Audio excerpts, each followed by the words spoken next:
Hey guys, welcome back. So today we're actually going to be making a French dip.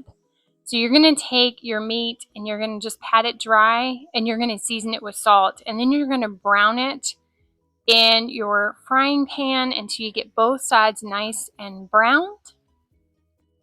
While that is working, what you can do is start prepping out all your other stuff. The full recipe is going to be below for you guys with pretty much step-by-step instructions.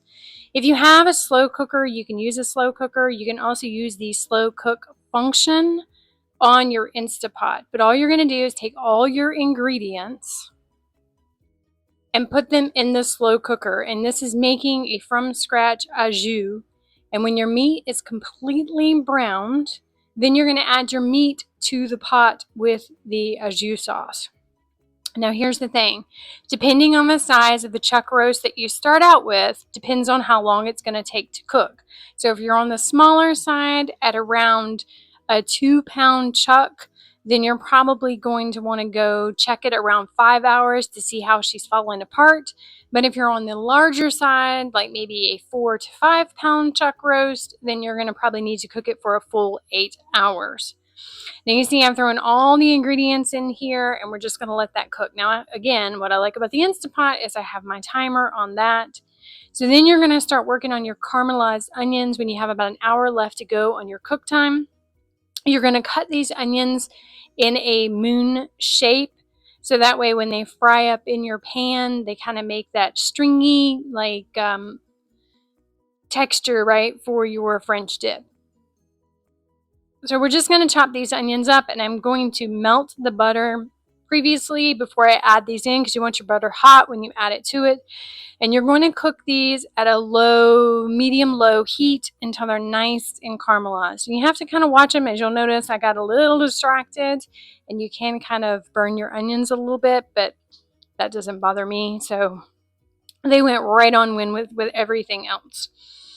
Now the onions probably to me are the most frustrating part of this, because you do have to kind of concentrate on that. While the entire process of this can take up to 8 hours, right? The actual hands-on in this is probably about an hour and a half, right? About an hour to cook your onions up, and then probably about the half hour to get your meat braised and everything in the slow cooker.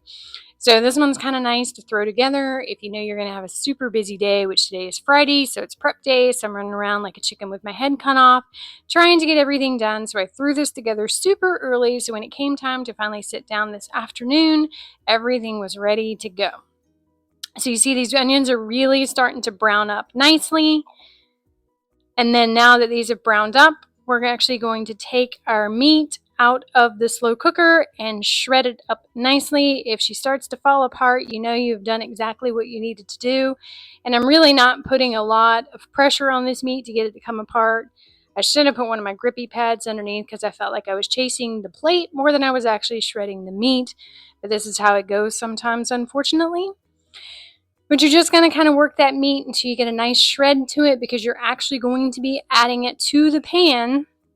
And this is where I got distracted and burned the onions a little bit. But you're actually going to be adding it to the pan with the caramelized onions, which is kind of nice. And it's going to put that butter flavor in with the meat and the caramelized onions in there. And so it's actually pretty tasty. There was a little small piece of fat in the middle of this one that I ended up pulling out afterwards, because you don't want to bite into a sandwich and have a big glob of fat in there. You know, if I was doing like carnivore or keto, I probably would have left it in there, because again, you're eating that more out of a bowl or something like that than you would be in a sandwich style. But that sandwich style, big glob of fat's never fun. So we just get this one all shredded up nicely, and then we're going to dump it in with our onions. So here we're adding the meat in, and I do kind of let the meat crisp up just a little bit. Now, mind you, I'm using a cast iron pan, so I've turned my heat off at this point. But of course, because it's cast iron, it's still cooking. So we're just going to kind of let that meat kind of crunch up a little bit in there, but not long. And then you get your bread, and you're going to cut your loaves. I was actually gifted these 2 loaves, so that was very nice. And so I'm just going to put my Swiss cheese and my mayonnaise on there, and then you just kind of add your meat to it very nicely. You're going to evenly distribute this, but again, if you're doing it for the kiddos, you might put less meat in theirs, more meat in yours, just depending on how you want to. But to me, this kind of comes together very beautifully. And then you're just going to close this sandwich up. As you see, I have it sitting on parchment paper, and I'm going to close it up, and then I'm going to put parchment paper on top, and then I'm going to put aluminum foil because I don't want that aluminum foil touching my food. So you've preheated your oven at this point for about 375 degrees.